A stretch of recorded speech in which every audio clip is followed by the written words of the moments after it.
Hello, ma'am. Can you tell me about yourself? Good afternoon, sir. I'm Lourdes Palo, 1 years old, from Davao, Monte Vista, Davao de Oro. I am married. Do you have kids? Yes, sir. I have one daughter, 14 years old. Who will take care of your child if you come to Hong Kong? My sister, sir.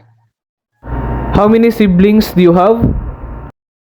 Four, sir. Three sisters and one brother. I'm the eldest child of the family. Can you tell me about your educational background? Yes, sir. I am high school graduate. Do you have overseas experience? Yes, sir. In Kuwait. Yes, sir. I work in Kuwait City. I'll do all household chores like cleaning, ironing, dishwashing, and assist of my needs of my employer and comfort their children, their special child son. Did you finish your contract?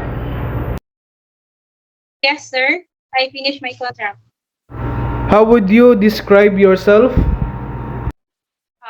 I am hardworking, patient, trustworthy, and honesty, Do you have any tattoo? sir. Did you undergo any kind of surgery? Yes, sir. I have one CS surgery in my tummy 14 years ago, last 2012. Are you willing to take care a newborn baby? Yes, sir. Why do you want to go abroad? Sir, money to support the study of my children. Could you sing a nursery song? Yes, sir. The wheels on the bus go round and round, round and round, round and round. The wheels on the bus go round and round, all through the town. The people on the bus go up and down, up and down, up and down. The people on the bus go up and down, go through the town. Are you scared of cats or dogs? No, sir. I'm not afraid. I am willing to take care of the cats and dogs.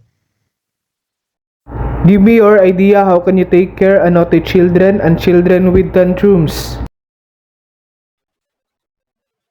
If they are acting up, I will stop and I will talk to about it with calm voice, and I will show them that I care of them by playing and being a friend of them.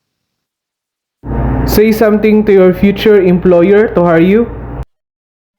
To my future employer, if you are hired me, I promise to keep my contract and I will extend if you need me, and I promise I will treat you like my own family.